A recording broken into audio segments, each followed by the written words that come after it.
நமச்சிவாய அடியவர்கள் அனைவருக்கும் அடியேனின் அன்பு கலந்த வணக்கங்கள். சிவனும் முருகனும் வேறில்லை. எம்பெருமான் சிவபெருமானுக்கே உபதேசித்து லோக குருவாக விளங்கி கொண்டிருக்கின்ற எம்பெருமான் முருகப்பெருமானை எமக்கும் குருவாய் வந்து அருள்வாய் குகனே என்று வேண்டிக் கொண்டு இந்த கலியுகத்தின் கண்கண்ட தெய்வமான அழகன் முருகப்பெருமானின் குருவருளோடும் திருவருளோடும் எம்பெருமான் சிவபெருமானின் பெரும் கருணையோடும் இந்த பதிவை ஆரம்பிக்கின்றேன். சோமவார விரதத்தை பற்றி தான் இன்றைக்கி பதிவில் நம்ம பார்க்க போகிறோம்.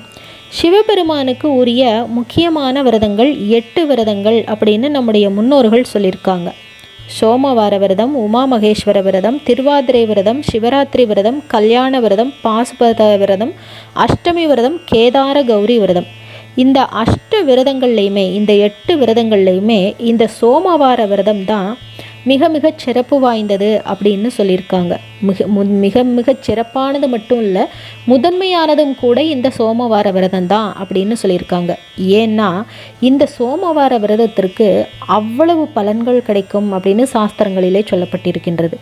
அவ்வளவு பலன்களா?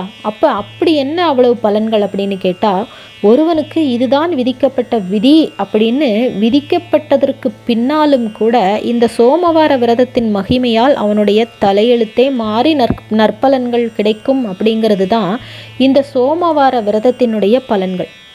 சரி, இந்த சோமவார விரதம் எப்படி வந்துச்சு அப்படின்னா, சந்திர பகவான் இருக்கார் இல்லையா, அவர் ஒரு முறை தக்ஷனினுடைய சாபத்தினால நோய்வாய்ப்பட்டார்.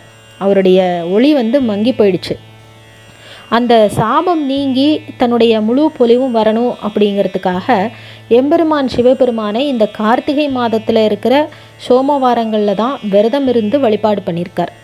அந்த விரதத்தின் பலனாகத்தான் எம்பெருமான் சிவபெருமான் அவருக்கு தக்ஷனினுடைய சாபத்தையும் நீக்கி முழு பொலிவையும் கொடுத்து நவகிரகங்களிலே ஒருவராக இருக்கின்ற நற்பேரையும் அருளினார் சிவபெருமான். அதோட இந்த சோமவார விரதத்தின் பலனாக எம்பெருமான் சிவபெருமான் தன்னுடைய ஜடாமுடியிலே இளம்பெறையாக சந்திர பகவானை சூடிக்கொண்டார்.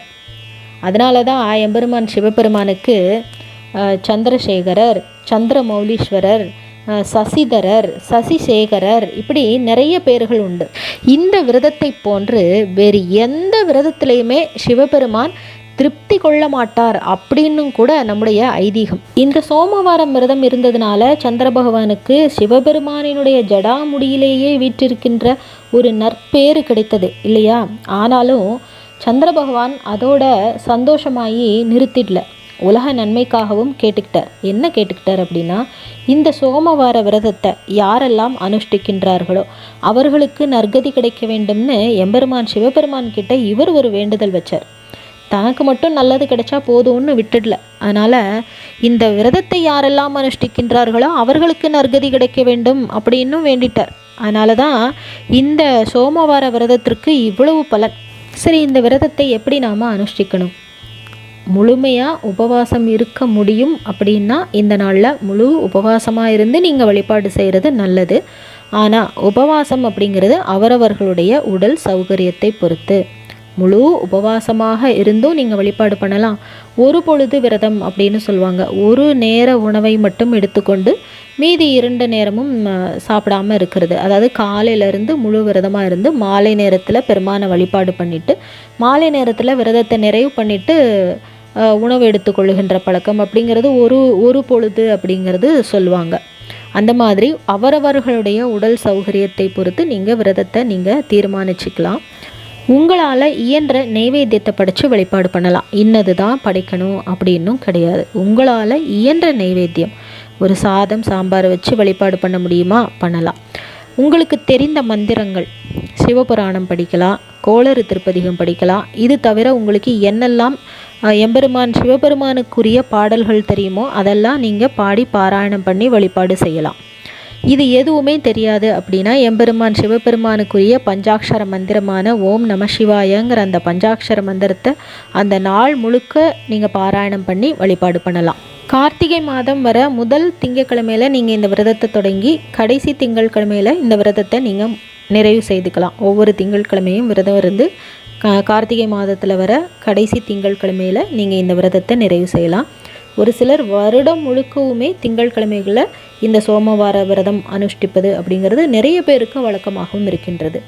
சிவபெருமானுக்குரிய அஷ்ட விரதங்களிலே முக்கியமான முதன்மையான இந்த சோமவார விரதம் அப்படிங்கிறது மிக மிக சிறப்பு வாய்ந்த பலன்களை கொண்டது. ஒருவருடைய தலையெழுத்தையே மாற்றுகின்றது அப்படின்னா இந்த விரதத்துக்கு எவ்வளவு சிறப்பு பலன்கள் இருக்கும்.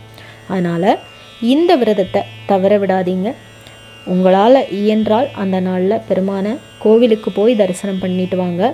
இந்த சோமவார விரதத்தை நீங்கள் இயன்ற அளவு கடைபிடித்து பெருமானுடைய பெரும் கருணையை பெற்று வளமாக வாழலாம்.